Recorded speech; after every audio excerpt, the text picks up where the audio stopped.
Good morning, Paul Georgie from Allendale. It's July 28th, 2010. We're coming to a near end of a month here. First notice day for August contract. The soybeans coming up here late this week, so be aware of that if you got any long positions. But markets this morning focused on Russia, weather, and the overall trend in the wheat is got markets called higher here this morning. We've got significant higher, 8 to 10 higher in the wheat.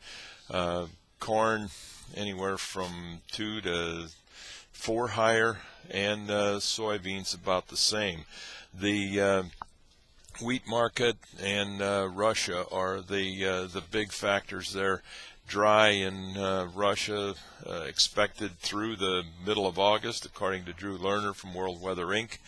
The other factors are world buyers of wheat actually are backing away from that. They've been buying feed grain wheat for several weeks and months in here because wheat's been cheaper than corn. Well, now they're starting to get concerned. The price of wheat around the world has increased significantly, so they're, instead of buying feed grain wheat, they're going into buying corn, and that's providing support for corn market down at these lower levels. Even though we're faced with a huge crop here in the U.S., our numbers are suggesting with the crop condition models that we use, we could have as high as 167 bushel an acre national average yield. Right now, Reuters runs a weekly survey of analysts. Their yield continues to edge higher. It's up to 163.8 now in their latest week survey.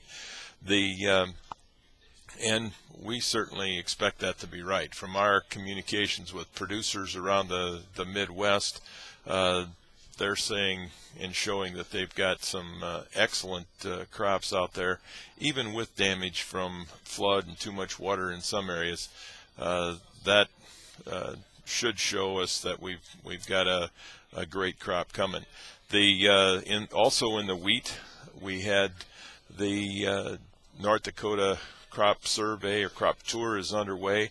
Yesterday they came back with the first day results, and it's reported that the yield may be down in their survey, about 2 bushel an acre, but the crop quality is excellent, and that's what those spring wheat producers need, something that they can possibly blend off with the lesser protein wheat from last year. So hopefully that will turn out that way and give the producers up in that area a good revenue for a change. In the corn market, we've got support at 376. Resistance at 384.5 in the Dees contract. In the soybeans, 961 critical support. Tested that a couple days here. If we close below the 961, we feel like there's a lot of room and a lot of air under that market. Could easily get down to 933 and maybe even lower than that as far as our fall downside target. 993 is the resistance on the upside. Wheat, it still remains in an uptrend. Resistance 610 in the September contract. That's the January high. If we close above that January high, that would be a significant technical feat and would suggest we got higher prices to go there. 581 is the support level on the September wheat contract. In the livestock, still a standoff in the country from what we understand. Packers have increased some of their bids to 93, but the feedlots are asking 96, 97. The heat has subsided in many of the cattle feeding areas, so weight gains are picking up here again.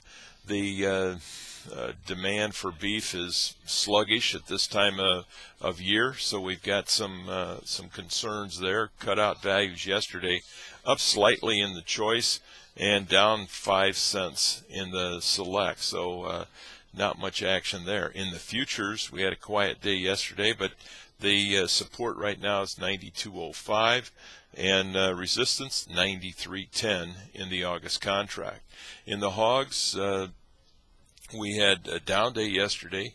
Cutout values were higher, up 12 cents, but futures got support at 81.25, resistance at 83.10. The overall attitude in the pork complex, we believe anyway, is that we're going to see tighter supplies ahead of us here in the next couple weeks. First few weeks in August should be the tightest time for pork supplies.